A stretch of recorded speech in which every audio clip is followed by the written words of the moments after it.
Welcome to GPT academy প্রিয় শিক্ষার্থীরা। আজকের আমি তোমাদের এটা ষষ্ঠ শ্রেণী 2026 এর তোমাদের রায়মার্টিন প্রশ্ন বিচিত্রার প্রথম পর্যায়ক্রম মূল্যায়নে আজকে আমি তোমাদের গণিতের 5 নম্বর মডেল স্কুলটা সম্পূর্ণ সমাধান করে দেবো। আর ইতিপূর্বে যে 4টি মডেল স্কুল করে দিয়েছি সেই 4টি মডেল স্কুলের ভিডিও লিঙ্ক আমার এই ক্লাসের বা এই ভিডিও ডেসক্রিপশনে দেওয়া থাকবে, তোমরা অবশ্যই দেখে রাখবে। তো চলো আজকের 5 নম্বর মডেল স্কুলের প্রথম প্রশ্ন কী বলা আছে। 5 নম্বর মডেল স্কুলের প্রথম প্রশ্ন বলা আছে, দেখো যে সঠিক উত্তর নির্বাচন করো। বলা আছে 40 ভাজিতক, বলা আছে 40 ভাজিতক 5 গুণিতক 4 এর সরল মান কত হবে। চলো তাহলে রয়েছে 40 ভাজিতক কত হচ্ছে 5 × 4 এর সরল মান। তাহলে 40কে 5 দিয়ে ভাগ করলে কত হবে, 8 5 40, 8 হচ্ছে। তাহলে 8 × 4, তাহলে 8 4 কত হচ্ছে 32, 32। এটা হচ্ছে তোমাদের সঠিক উত্তর। চলো 2-এর দাগের প্রশ্ন কী বলা হচ্ছে। 2-এর দাগের প্রশ্ন বলা হচ্ছে, দেখো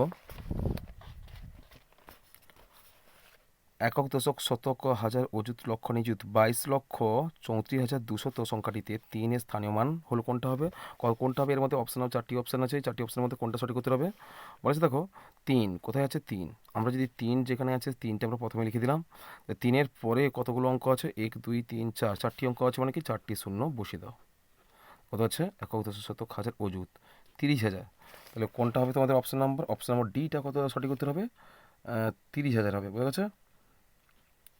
চলো প্রশ্ন দেখি আমরা। 3-এর দাগের প্রশ্ন কী বলা আছে। 3-এর দাগের প্রশ্ন বলা আছে যে একে 75 এর সব থেকে কাছের হাজারের গণিতকের পূর্ণ সংখ্যাটি হলো। আমরা জানি যে প্রথমে যদি আমরা হাজারের গণিতকের পূর্ণ সংখ্যা বলা হচ্ছে, হাজারের গণিতক আমরা লিখতে পারি শূন্য প্রথমে। তাহলে এটা হচ্ছে 3 নম্বর। তাহলে প্রথমে শূন্য যদি দিই, তাহলে হাজার শূন্য শূন্য, হাজার একে হাজার। তাহলে হাজারের বলা আছে, হাজারের গুণিতক বলা আছে, তাহলে কত আছে, হাজার গুণিতকের মধ্যবর্তী একটা সংখ্যা কত হচ্ছে 75। দেখো শূন্য আর হাজারের মধ্যবর্তী সংখ্যা কত হয় আমরা জানি 500। তাহলে 75 কোন ভাগে পড়ছে, 75-এর 500-এর পূর্বে পড়ছে না 500-এর পরে পড়ছে। দেখতে পাচ্ছি আমরা 75 কিন্তু 500-এর পূর্বে পড়ছে। তাহলে এক্ষেত্রে কত হবে, তাহলে হাজারের গুণিতকের পূর্ণ সংখ্যা কত হবে, 0 হবে। কত হবে, 0। তাহলে এখানে উত্তর কত হবে, 0 হবে। চলো 3-এর দাগের অপশানটা কোন অপশানটা সঠিক উত্তর হচ্ছে। অপশানটা তোমাদের 3-এর দাগের অপশান কোনটা, অপশানটা সঠিক উত্তর হবে সি, শূন্য। চলো প্রশ্ন দেখি আমরা যে 500 সংখ্যাটিকে রোমান সংখ্যায় লিখলে পাবো। তাহলে 500 যদি হয়, দেখো 500কে রোমান সংখ্যায় লিখলে কী হয়, ডি হয়। ডি ফর কী হয়, 500। ডি হলে কী হয় 500। অপশান নম্বর বিটা সঠিক উত্তর হবে ডি। ডিকে রোমান সংখ্যায় লেখা হয় কি 500। চলো প্রশ্ন দেখি আমরা 5-এর দাগের প্রশ্ন। y > 7 এর অর্থ হচ্ছে, এর মধ্যে কোনটা সঠিক উত্তর হবে। আমরা জানি y > 7 এর অর্থ হচ্ছে y 7 অপেক্ষা বড়। y 7 অপেক্ষা বড়, দেখি কোনটা আছে, y 7 অপেক্ষা বড়। অপশান নাম্বার দেখতে পাচ্ছি আমরা বিটা সঠিক উত্তর হবে। অপশান নম্বর বি সঠিক উত্তর হবে, অর্থাৎ y হবে 7 অপেক্ষা বড়। এটা তোমাদের সঠিক উত্তর হবে। চলো পরের প্রশ্ন দেখি। আর এটা যদি হয় y 7 অপেক্ষা ছোট হবে, যদি লেস দেন হতো তাহলে y 7 অপেক্ষা ছোট হতো। চলো পরের প্রশ্ন কী বলা আছে। 6 থেকে প্রশ্ন। 3 × 1/5কে লেখা যায়, কীভাবে লেখা যায়, 3 × 1/5কে লেখা যায়। তো তাহলে আমরা লিখবো বা আমরা দেখবো যে 3 × 1/5 মানে কি, 1/5 কতগুলো হবে, 3বার যোগ হবে। তাহলে কত হবে, 3বার 1/5 3বার যোগ হবে। কোনটা 1/5 3বার, এটা অপশন নম্বর ডিটা সঠিক উত্তর। কেমন 1/5 কতবার গুণ আছে, 3বার গুণ আছে। তাহলে 1/5 3বার গুণ হলে আমরা লিখি কীভাবে, 1/5 + 1/5 + 1/5। বুঝে গেছে। চলো পরের প্রশ্ন দেখি আমরা। পরের প্রশ্ন হচ্ছে 7 দাগের প্রশ্ন। সমকোণী সমদ্বিবাহু ত্রিভুজের দেখা যাচ্ছে অপশানগুলো দেওয়া আছে। সমকোণী সমদ্বিবাহু ত্রিভুজের বলা আছে, সমকোণী সমদ্বিবাহু ত্রিভুজ কাকে বলে, যে সমকোণী ত্রিভুজের, অর্থাৎ যে সমকোণী ত্রিভুজ কাকে বলে না, সমকোণী ত্রিভুজ তাকেই বলবো আমরা যে ত্রিভুজের একটি কোণ সমকোণ, তাকে সমকোণী ত্রিভুজ বলা হবে। আবার সমকোণী সমদ্বিবাহু ত্রিভুজ যদি বলি, তাহলে দুটি বাহু সমান, কোন দুটি বাহু সমান হবে, লম্ব আর ভূমি সমান হতে পারে। সুতরাং আমরা লিখতে পারি, দেখো আমি যদি একটু খাতা ইউজ করি, দেখো এই ক্ষেত্রে এই সমকোণী ত্রিভুজের কোনটা সমকোণ হবে, অতিভুজের বিপরীত কোণটা কী হবে, সমকোণ। এই কোণটা কত হবে, 90 ডিগ্রি হবে। ঠিক আছে। এটা হচ্ছে অতিভুজ, জানি আমরা অতিভুজ। আর একটি কোণ 90 ডিগ্রি হলে সেটা হচ্ছে কি জানি, সমকোণী ত্রিভুজ। আর সমদ্বি যদি বলা হয়, সমকোণী সমদ্বিবাহু ত্রিভুজ, কোন দুটো বাহু সমান হবে, আমরা জানি লম্ব আর ভূমি। এটা হচ্ছে ভূমি আর এটা হচ্ছে লম্ব। এই লম্ব আর ভূমি সমান হতে পারে, অতিভুজ কখনো সমান হবে না, অতিভুজ সব থেকে বড় হয়। বুঝেছে, সবসময় বড় হয়ে থাকবে। তো সুতরাং আমরা জানি যে সমকোণী ত্রিভুজে এটা লম্ব আর ভূমি পরস্পর সমান হয় তাকে কী বলা হয়? সমকোণী সমদ্বিবাহু ত্রিভুজ বলা হয়। এখানে অপশানগুলো কয়েকটা অপশান রয়েছে, তাহলে কি আছে, কোন অপশানের সঠিক উত্তর হবে? দেখো, এই প্রসঙ্গে সমকোণী সমদ্বিবাহু ত্রিভুজের প্রসঙ্গে অপশান এ বলা আছে 3টি কোণের পরিমাপ সমান হবে, এটা কখনোই হবে না, কেননা এটা হচ্ছে সমবাহু ত্রিভুজের একটা বৈশিষ্ট্য। বিদ্যায় দেখো, একটি কোণের পরিমাপ 90 ডিগ্রি থেকে বেশি, এটা অসম্ভব ব্যাপার। 90 ডিগ্রি বেশি থেকে বেশি বলে কি সেটা স্থূলকোণ হয়ে যাবে, সমকোণী ত্রিভুজ হবে না। তাহলে এটা কিন্তু অপশন নাম্বার বিটাও হবে না। অপশন সি কী বলা আছে? 3টি কোণের পরিমাপ কী হচ্ছে? অসমান। 3টি কোণের পরিমাপ অসমান হলে তাকে বিষমবাহু ত্রিভুজ বলে। যে ত্রিভুজে 3টি কোণের পরিমাপ অসমান হয় তাকে বিষমবাহু ত্রিভুজ বলা হয়। এখানে বলা হচ্ছে সমকোণী সমদ্বিবাহু ত্রিভুজ। তারপরে দেখো, দুটি কোণের পরিমাপ কিন্তু 45 ডিগ্রি অবশ্যই হবে। কোনটা? না, একমাত্র দুটি কোণের পরিমাপ 45 ডিগ্রি অর্থাৎ 90 ডিগ্রি কম হবে, অর্থাৎ সূক্ষ্মকোণ। এই দুটি কোণ সমান হবে কখন? না, লম্ব আর ভূমি সমান হলে তাহলে তার বিপরীত কোণ দ্বয় অর্থাৎ সূক্ষ্মকোণ দুটি কী হবে? সমান হবে। অর্থাৎ এই দুটি কোণের যোগফল, এই কোণ যদি 90 ডিগ্রি হয়, এই দুটি কোণের যোগফল 90 ডিগ্রি হবে। আর এই দুটি কোণ সমান হলে প্রতিটা কোণের মান কত হবে? 45 ডিগ্রি করে হবে। কত হবে? 45 ডিগ্রি করে হবে। ঠিক আছে? তাহলে এখানে বলা আছে কোন অপশানটা তোমাদের সঠিক উত্তর হচ্ছে? অপশান নম্বর বলা আছে ডিটা সঠিক উত্তর হবে। অপশান নম্বর ডি সঠিক উত্তর হবে। ঠিক আছে? চলো, দুয়ের দাগের প্রশ্ন চলে এলাম আমরা। দুয়ের দাগের প্রশ্ন কী বলা আছে? দুয়ের দাগের প্রশ্ন বলা আছে নিচের প্রশ্নগুলির উত্তর দাও, যে কোনো 4টি। প্রথম প্রশ্ন কী বলা আছে? 12, 18, 24-এর লঘিষ্ঠ সাধারণ গণিতক কত হবে? 12, 18, 24-এর লঘিষ্ঠ সাধারণ গণিতক কত হবে? তাহলে চলো আমরা লঘিষ্ঠ সাধারণ গণিতকটা বের করি। কত?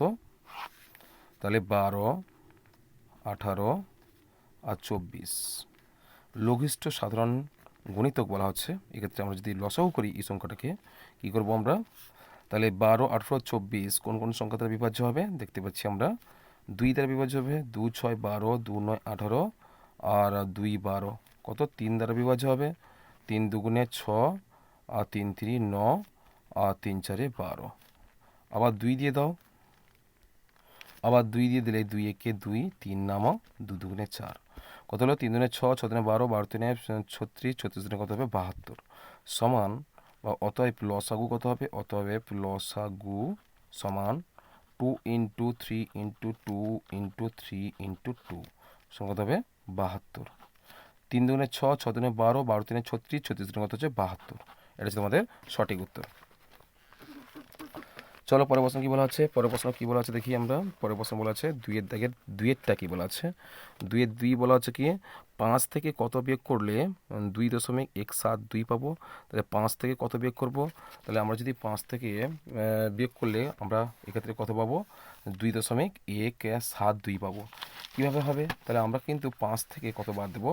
তাহলে 5 থেকে যদি আমরা 2.172কে যদি বাদ দিই, তাহলে সেক্ষেত্রে কিন্তু উত্তরটা বেরোতে পারে। তাহলে এক্ষেত্রে দেখো,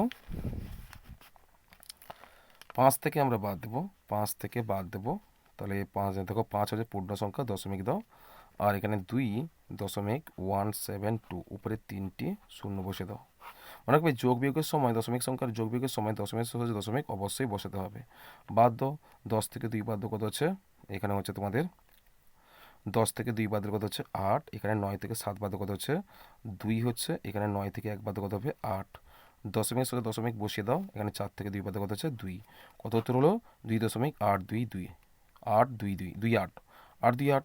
তাহলে এবার আমরা লিখতে পারি যে 5 থেকে এই সংখ্যাটা বাদ দিলে, এই সংখ্যাটি বাদ দিলে কি বিয়োগফল কত হবে? 2.172 হবে। ঠিক আছে? চলো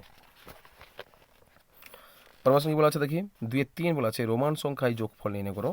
এখানে রোমান সংখ্যা দেওয়া আছে, দেখো এখানে সিএম বলা আছে। আমরা সিএম মানে কি জানি আমরা? দেখো এখানে তোমাদের রয়েছে, দেখো এখানে রোমান সংখ্যা দুটো যোগ করতে বলা হচ্ছে। 2-এর দাগে 3 বলা আছে। তাহলে রোমান সংখ্যা দুটো রয়েছে, কত হবে? CM x I x plus DC L X triple I. তাহলে এক্ষেত্রে এই মানটা, এই রোমান সংখ্যাটা প্রকৃত এই কোন কত সংখ্যা হবে? তাহলে আমরা লিখতে পারি সিএম এক্স আই এক্স। আমরা জানি সি পর কী হয়? সেঞ্চুরি, এম পর হচ্ছে মিলিয়ন, মানে হচ্ছে তোমাদের 1000। 1000-কে কত কম? 100 কম। অর্থাৎ এক্ষেত্রে আমরা লিখতে পারি সমান কত হবে? 400 হচ্ছে, তাই না? সরি, 900। 1000কে 100 কম মানে কি হচ্ছে 900। সিএম মানে কি হয় 900 প্লাস এক্স মানে কত জানি আমরা, এক্স মানে 10 প্লাস আর আই এক্স মানে কত জানি আমরা 9। আবার এদিকে দেখো ডিসিএল এক্স ট্রিপল আই, লেখাতে হবে D DCL x triple I সমান দাও ডিসি বলা আছে। এবার ডিসি মানে কি হচ্ছে, ডি মানে কত হচ্ছে 500 হয় জানি আমরা, ডি মানে D for 500 plus C for 100 plus আর এল ফর হচ্ছে 50, এল ফর কত হচ্ছে 50 প্লাস এক্স ফর 10 প্লাস তিনটি আই, ট্রিপল আই মানে কি হচ্ছে 3। এখানে যোগ করলে কত হবো, দেখো এই রাশি প্রথমে এই রাশি যোগ করো, যোগ করলে কত হবে 910 9 অর্থাৎ 919 হচ্ছে। আর এক্ষেত্রে রাশিগুলো যোগ করো 500 600 650 660 663 663। এবার আমরা 919 থেকে আমরা 663 যদি আমরা 663 663 663 যদি আমরা বাদ দিই তাহলে কত হচ্ছে, 9 থেকে 3 বাদ দাও কত হচ্ছে 6 হচ্ছে। দেখো সরি, যোগ করতে বলা হচ্ছে, আমাদের দুটি সংখ্যা যোগ করতে বলা আছে, যোগ করবো আমরা। তাহলে 9 3 কত হচ্ছে 12 2 হাতে 1 আর 6 7 একে 8 আর 9 6 কত হচ্ছে 15। এই সংখ্যাটি হবে তাহলে কোন সংখ্যা, তাহলে এর মধ্যে দেখো 1582, দেখো 1500 যদি 582কে যদি আমরা ভাঙি 1 অর্থাৎ 1000, তাহলে 1000 হচ্ছে, 1000 মানে কত হয়, 1000 মানে এম হয়। তারপর হচ্ছে 5 মানে 500, 500 হলে আমরা জানি ডি হয়। আর 80 মধ্যে কী আছে এল একটা 50 পাচ্ছি আমরা, 50 হলে এল হচ্ছে। আর 50-এর 3টে 10, 50 আর 30 যোগ করলে 30 মানে কী হবে, 30 মানে 3টে এক্স আর 2 2 মানে কি হচ্ছে কত হচ্ছে 2 মানে জানি আমরা 2টো আই। তাহলে এক্ষেত্রে কী হলো, সাজিয়ে পেলো, তাহলে কী হলো রোমান সংখ্যাটা কত পেলাম আমরা, তাহলে এম ডি এল ট্রিপল এক্স আর 2, এটা হচ্ছে তোমাদের সঠিক উত্তর। চলো পরের প্রশ্ন কি বলা আছে দেখি। পরের প্রশ্ন বলেছে দেখো এখানে 2-3 বলা আছে, রোমান সংখ্যায় যোগফল নির্ণয় করো। রোমান সংখ্যায় যোগফল নির্ণয় করো বলা হচ্ছে।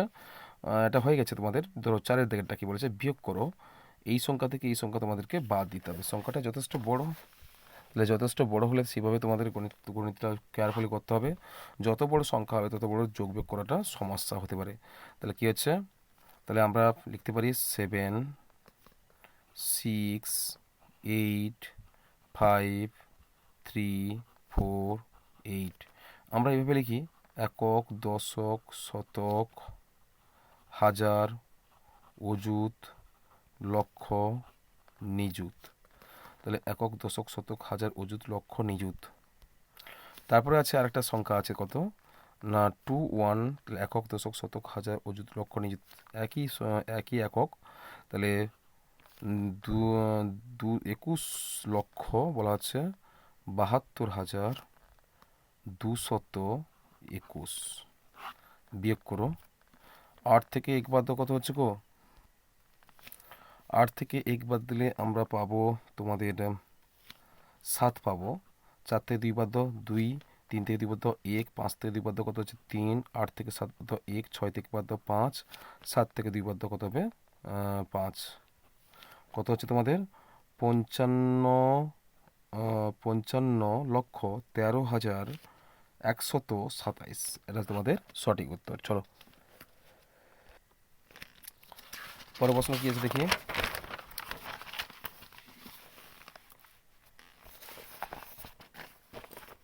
এখানে পরের প্রশ্ন দেওয়া আছে দেখো, বলা আছে বাম পাশের সঙ্গে ডান পাশের মেলাও। বাম পাশের সঙ্গে ডান পাশের মেলাতে হলে দেখো বাম পাশের সঙ্গে ডান পাশে মেলাও, তাহলে বাম পাশে কী কী আছে বলেছে 48 সব থেকে কাছে 10-এর গুণিতকের পূর্ণ সংখ্যা। তাহলে 48 সব থেকে কাছে 10-এর গুণিতকের পূর্ণ সংখ্যা কত হবে, আমরা জানি সবসময় জানি 50 হবে, 50 অর্থাৎ এটা হবে বি। এদিকটা ছোট হাতের আছে, এদিকটা বড় হাতের আছে, অ্যালফাবেট আছে। তাহলে হচ্ছে এর অপশানটা সঠিক উত্তর কী হবে, বি হবে, অর্থাৎ 50 হবে। কেননা 48 এর সবথেকে কাছে 10-এর গুণিত কত হয়, 50 হয়। চলো পরের প্রশ্ন থেকে আমরা 88 বলা আছে, দেখো 88 সবথেকে কাছের 100 এর গুণিতকের পূর্ণ সংখ্যা কত হবে, আমরা জানি 100 হবে। কোন অপশান সঠিক উত্তর হবে, অপশন ডিটা সঠিক উত্তর হবে। 88 100-এর নিকটবর্তী সংখ্যা, কেমন না, 0 থেকে 100-এর কাছাকাছি হবে 88, অর্থাৎ অপশান নাম্বার ডি হবে সঠিক উত্তর, মানে এটা বুঝেছে। সি দেখের প্রশ্ন কি বলেছে যে 765 সবথেকে কাছের হাজারের গুণিতকের পূর্ণ সংখ্যা কত হবে, 765 হাজারের গুণিতকের পূর্ণ সংখ্যা কত হয়, হাজারই হয়, কত হয়, হাজারই হয় জানি আমরা। তাহলে এটা হচ্ছে অপশন নাম্বার সি দেখের অপশন নাম্বার কত হবে, অপশন ডি, এই অপশন এ হচ্ছে সঠিক উত্তর এ। তারপর দেখো ডি থেকে 1772 সবথেকে কাছের 10-এর গুণিতকের পূর্ণ সংখ্যা কত হবে, তাহলে 72 আছে, আর 1772, এই 72টা হচ্ছে দশকের অঙ্ক, তাহলে এই ক্ষেত্রে হবে 70 আর 80-র মধ্যবর্তী সংখ্যা, অর্থাৎ 70-এর কাছাকাছি হবে, অর্থাৎ 1770। কোনটা হবে, অপশন নম্বর সি সঠিক উত্তর হবে 1770। চলো 5-এর দাগের হয়ে গেছে। 6 দাগের কি বলা আছে, তুমি তোমার দাদার থেকে 5 বছরের ছোট, কেমন, তুমি তোমার দাদার থেকে 5 বছর ছোট ছোট চল সংখ্যা ব্যবহার করে তোমার দাদার বয়সকে তোমার বয়সের ব্যবহার সাহায্যে প্রকাশ করো।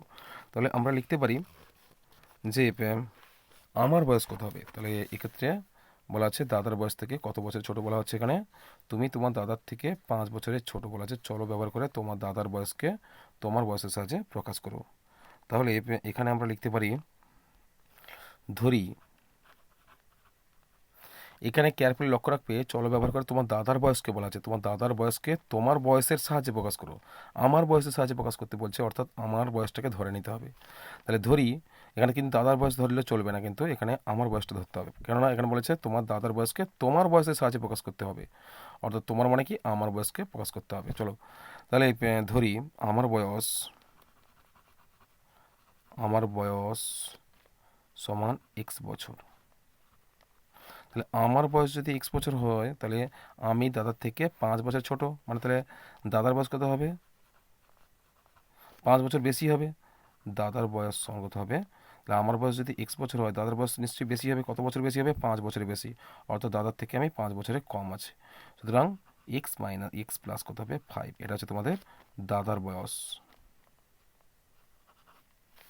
তাহলে আমার বয়স কত হবে, এক্স বছর, আর দাদার বয়স কত হবে, এক্স প্লাস 5 বছর,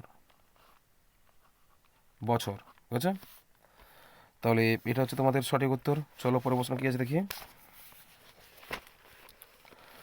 পরের প্রশ্ন বলা আছে, দেখো 3-এর দাগের একেরটা কি বলা আছে, মোবাইল ফোনের একটি নম্বর 10 অঙ্কের, নম্বরটির প্রথম 4টি অঙ্ক যথাক্রমে 9, 9, 8 এবং 7, শেষ 3টি অঙ্ক 3, 5, 5, বাকি অঙ্কগুলির প্রত্যেকটি উপরের দেওয়া অঙ্কগুলি ছাড়া অন্য অঙ্ক পৃথক, এটি একটি মোবাইল নম্বর লেখো, এবং এক্ষেত্রে সবথেকে বড় মোবাইল নম্বরটি কি হবে লেখো।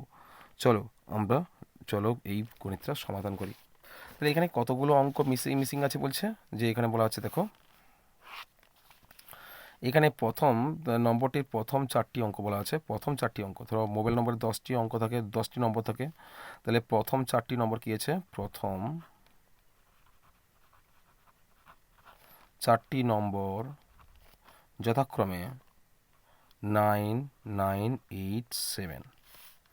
এরপর বলেছে শেষ 3টি অঙ্ক বলা আছে, শেষ 3টি অঙ্ক বলা আছে 3, 5, 3, 5 আর 5 আছে, বাকি অঙ্কগুলির প্রত্যেকটির উপরের দেওয়া অঙ্কগুলি ছাড়া অন্য অঙ্ক বা পৃথক হবে, অন্য অঙ্ক বা পৃথক হবে বলা হচ্ছে। তাহলে এখানে আমরা লিখতে পারি যে ধরো 1 থেকে 0 বা এগুলো হবে না, এই পৃথক, এগুলোর একই রকম সংখ্যা হবে না, অন্য সংখ্যা হতে পারে।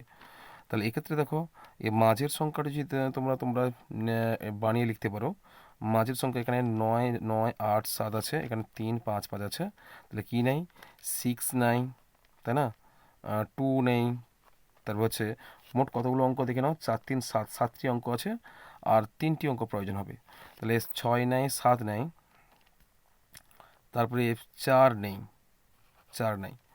তাহলে 4 নাই, 1 নাই, 0 নাই, তাহলে আমি লিখতে পারি 6 2 4 লিখতে পারি, বুঝেছে? কেননা এখানে বলেছে যে অঙ্কগুলির প্রত্যেকটির ওপরের দেওয়া অঙ্কগুলি ছাড়া অন্য অঙ্ক এবং পৃথক হবে। একটি মোবাইল নম্বর লেখো এবং এক্ষেত্রে সবথেকে বড় মোবাইল নম্বরটি কী হবে লেখো। সবথেকে বড় মোবাইলটা নম্বরটা লিখতে হলে 0 আর একটা তোমরা অ্যাভয়েড করবে। এক্ষেত্রে 6 2 4 6টা তোমরা অবশ্যই লিখবে। তাহলে এক্ষেত্রে আমরা লিখতে পারি যে মাঝের সংখ্যা 3টি আমরা লিখতে পারো। মাঝের সংখ্যা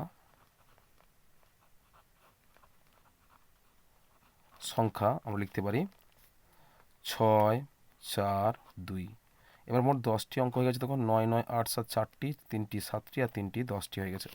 এবার সবথেকে বড় নম্বর, তাহলে একটি মোবাইল নম্বর লেখো এবং এক্ষেত্রে সবথেকে বড় মোবাইল নম্বরটি কী হবে।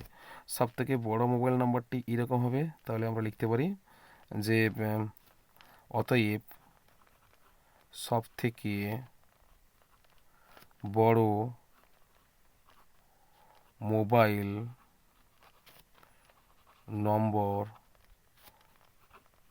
হবে, দেখো এছাড়া আরও ছিল, এক ছিল আর 0 ছিল, তাই না? তাহলে এক আর 0টা আমরা বাদ দেবো, কেন সবথেকে বড় বলছে। তাহলে 1 0 সবথেকে বড় হচ্ছে 6 4 2 হচ্ছে। তাহলে এখানে 1 0 বসাতে পারো, আমি 6 4 2 লিখলাম। তাহলে এই ক্ষেত্রে আমরা লিখতে পারি প্রথম সংখ্যা 4টি কিন্তু স্থির রাখতে হবে। তাহলে এই ক্ষেত্রে হবে, তাহলে কী হচ্ছে, প্রথম 9 9 8 7 হচ্ছে, আর মাঝের অঙ্ক 3টি হচ্ছে। মাঝে 3টি অঙ্ক 6 4 2 আছে, আমরা লিখতে পারি 6 4 2। তার শেষ 3টি অঙ্ক হচ্ছে 3 5 5, আর ওটা হবে উল্টে দিই, তাহলে কী হবে, তাহলে এক্ষেত্রে যদি উল্টে দিই কী হবে, 5 5 3 হবে। ওনা বড় থেকে সাজাতে বলছে, 5 5 3 সব থেকে বড় সংখ্যা সাজাতে বলছে, ঠিক আছে?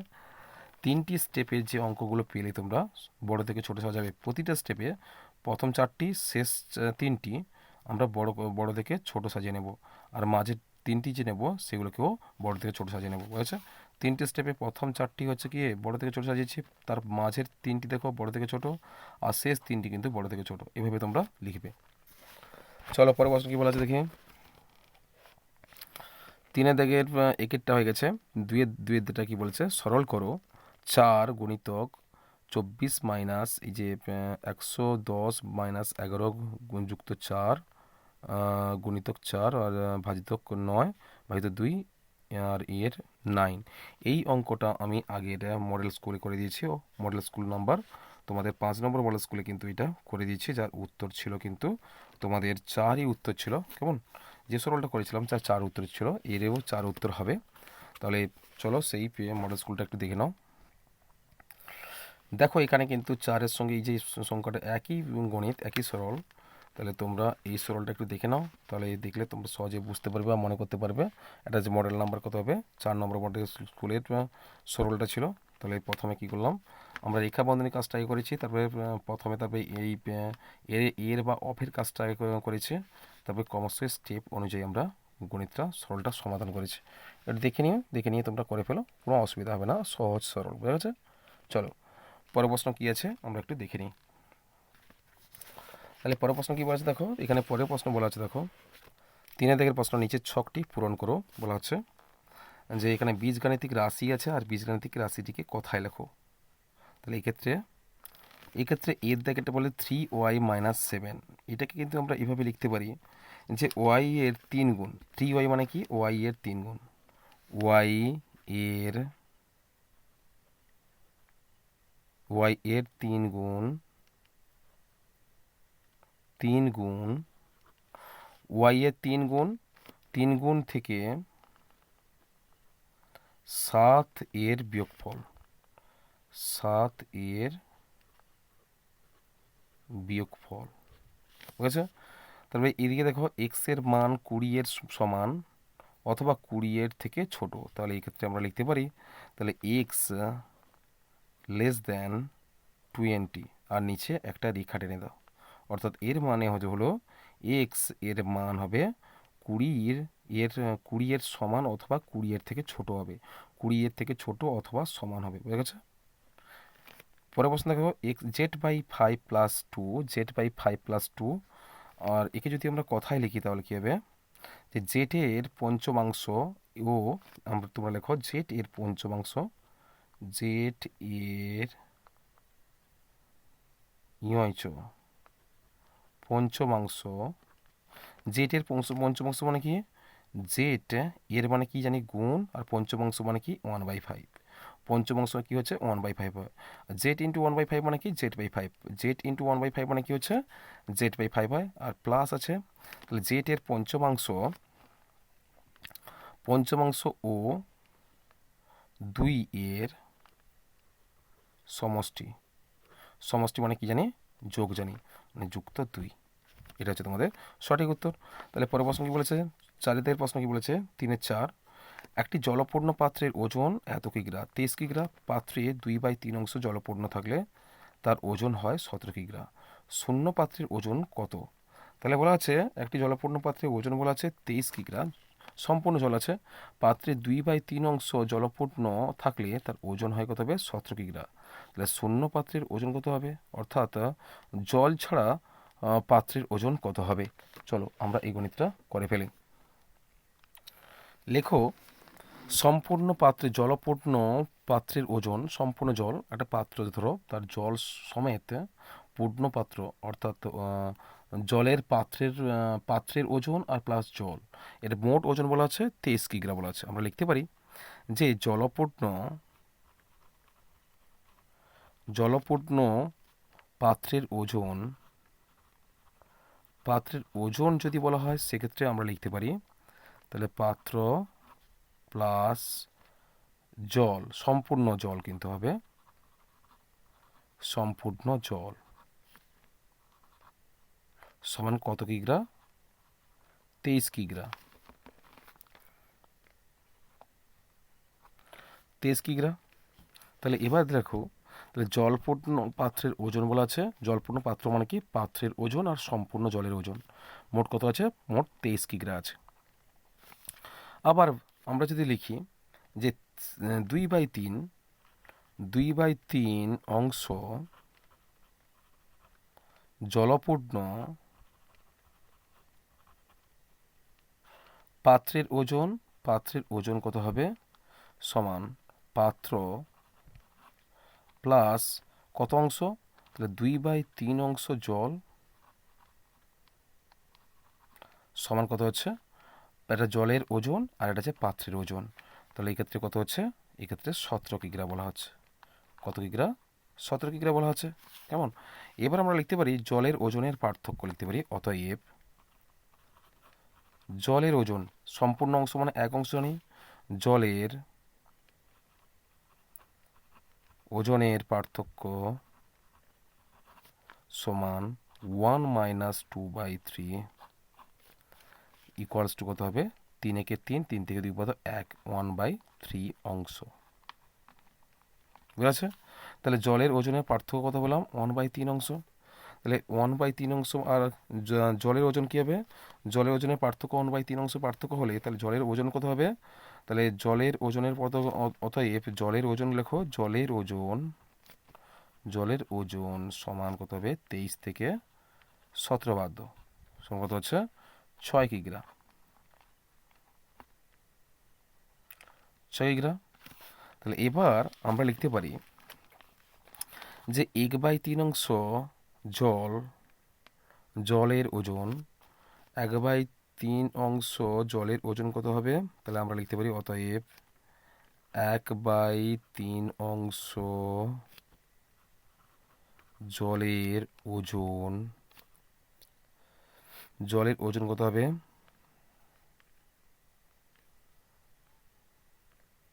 1/3 অংশ লেখো, 1/3 অংশ জলের ওজন সমান কত হচ্ছে, সমান 6 কিগ্রা। আবার 1 অংশ সম্পূর্ণ অংশ, তাহলে সম্পূর্ণ 1 অংশ জল, 1 অংশ জলের মানে মোট জলটা বলা আছে, এটা হচ্ছে পাত্রবাদে কিন্তু হলো, পাত্রবাদে জলের ওজন বলা হচ্ছে, ওজন সমান কত হবে, তাহলে 6 কত হবে 1/3 সমান 6 × 3 সমান কত হচ্ছে 6 × 3 = 18 কিগ্রা। তাহলে জলের ওজন কত পেলাম, তাহলে মোট জল কত আছে, জল আছে 18 কিগ্রা জল আছে। তাহলে অতএব আমরা লিখতে পারি, অতএব খালি পাত্রের ওজন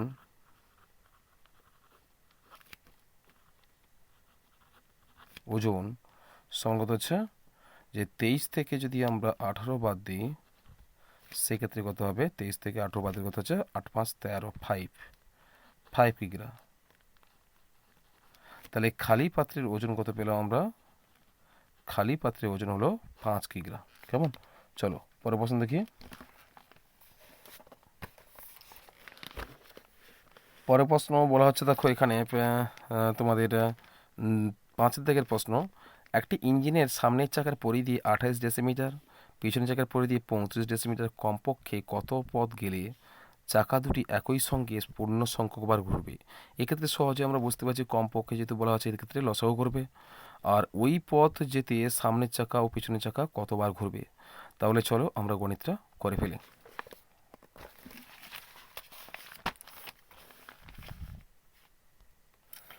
তাহলে এই ক্ষেত্রে প্রথম 28 আর 35 আমরা কি রুল লসাগু করব। তোমাদের 3 দাগের 5 বলা হচ্ছে। তাহলে 28 আর 35 যদি আমরা লসাগু করি, তাহলে 7 4 28 আর 7 5 35, 7 5 35, 7 4 28 আর 7 5 35। 28টা কী ছিল, 28টা ইঞ্জিনের সামনের চাকার পরিধি, সামনের চাকা 28টা ছিল সামনের চাকা, আর 35টা হচ্ছে পেছনের চাকা। তাহলে এই ক্ষেত্রে হচ্ছে সামনের চাকা হচ্ছে 28 ডেসিমিটার আর পিছনের চাকা হচ্ছে 35 ডেসিমিটার, পিছনের চাকা 35 ডেসিমিটার। তাহলে এবার আমরা লিখতে পারি, অতএব লসাগু সমান কত হবে, সমান 7 × 4 × 5 সমান 5 4 20, 7 9 14, 140 ডেসিমিটার।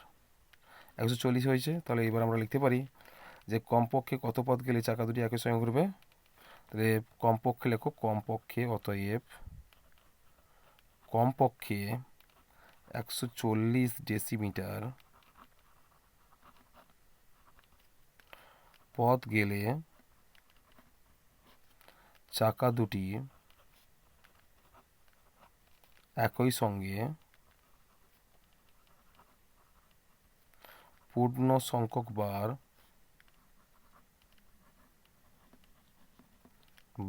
ঘুরবে। এই পথ যেতে সামনের চাকা পিছনের চাকা কতবার ঘুরবে? যে এই যে পথ যাচ্ছে সামনের চাকা কবার ঘুরবে? সামনের চাকা ঘুরবে, আচ্ছা সামনের চাকা কবার? এক্ষেত্রে সামনের চাকা 5 বার ঘুরবে আর পেছনের চাকা 4 বার ঘুরবে। দেখো সামনের চাকা ঘুরবে, অতএব সামনের চাকা ঘুরবে তোমরা ভাগ করবে 140 বাই কত হচ্ছে, প্রথমটা কত ছিল, প্রথম চাকার পরিধি কত ছিল 28 ডেসিমিটার। তাহলে 28 দিয়ে যদি 140কে যদি 28 দিয়ে ভাগ করো, তাহলে এই ক্ষেত্রে উত্তর কত হবে, 5 বার। এবং পেছনের চাকা ঘুরবে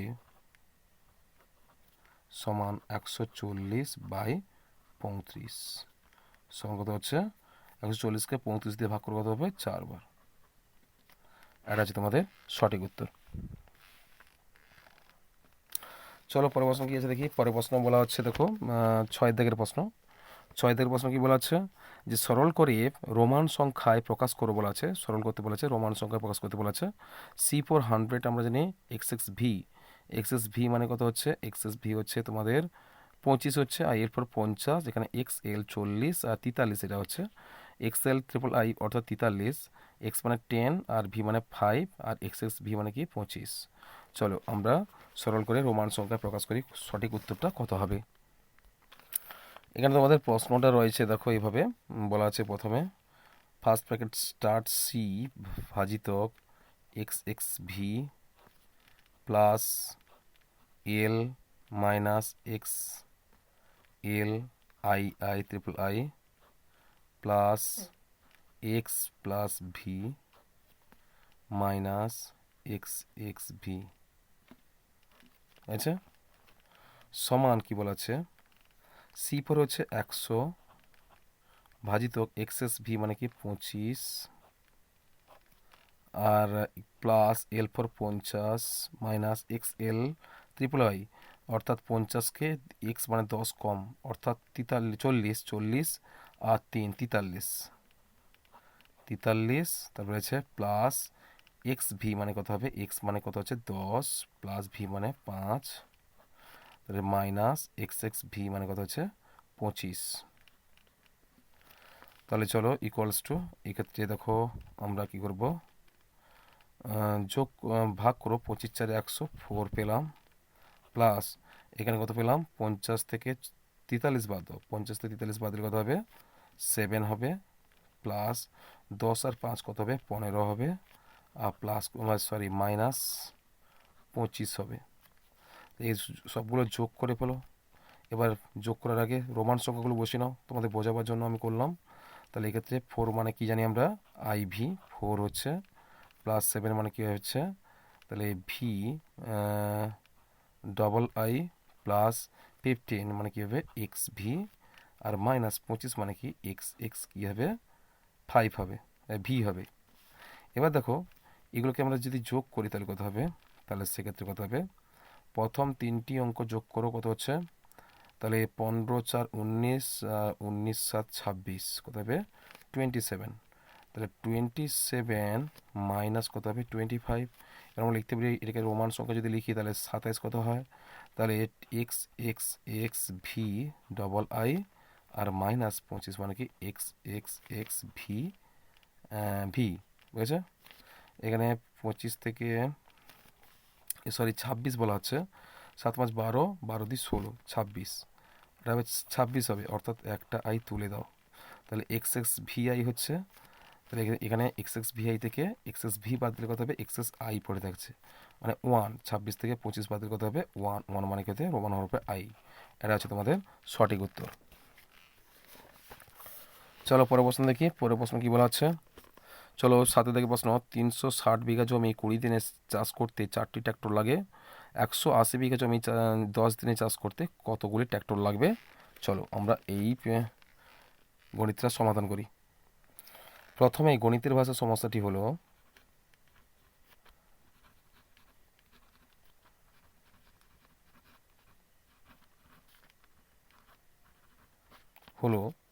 দেখো একদিকে তোমরা লেখো জমির পরিমাণ বা সময় লিখতে পারি, একদিকে জমির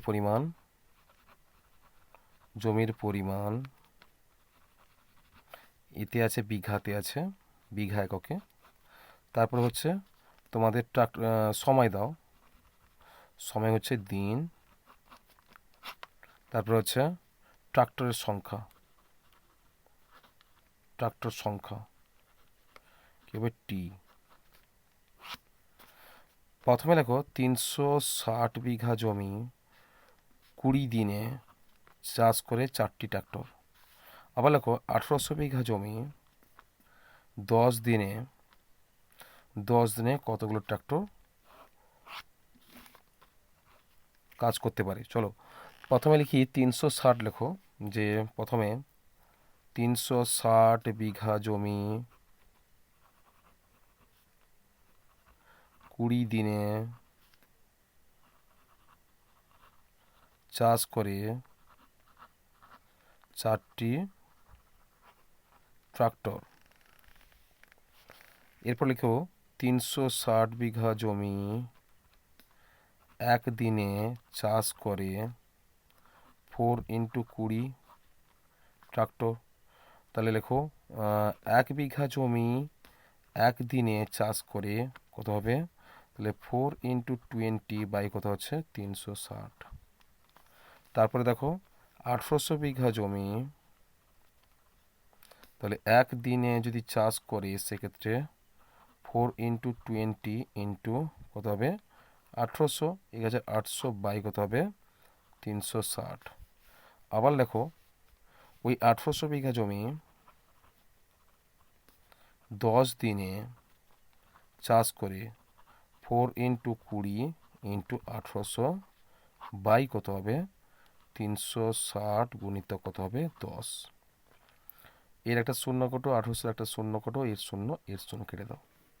তাহলে 18 দুগুণে কত হচ্ছে 36, আর 2 দুগুণে কত হবে 4, কত থাকলো তোমার 2 ইন্টু 20 কত হবে 20 দুগুণে কত হবে 40, তাহলে কত হবে 40টি ট্রাক্টর। 40টি ট্রাক্টর লাগবে। তাহলে আমরা লিখতে পারি যে 1800 বিঘা জমি 10 দিনে চাষ করতে হলে 40টি ট্রাক্টর লাগবে। তাহলে তোমরা অতএব দিয়ে লিখে দিও যে 1800 বিঘা জমি 10 দিনে চাষ করতে হলে 40টি ট্রাক্টর লাগবে। চলো, এইগুলো তোমাদের 2026 তোমাদের রায়মার্টিন প্রশ্নবিচিত তার প্রথম পর্যায়ক্রম মূল্যায়নের গণিতের আমি আজকে তোমাদের 5 নম্বর মডেল স্কুলটা সম্পূর্ণ সমাধান করে দিলাম, কেমন? আর এরপরে ক্লাসে আমি তোমাদের জন্য 6 নম্বর মডেল স্কুলটা সম্পূর্ণ সমাধানটা করব। তো আজকের এই পর্যন্ত, তোমাদের জন্য দেখা হবে আমার পরের ভিডিওতে।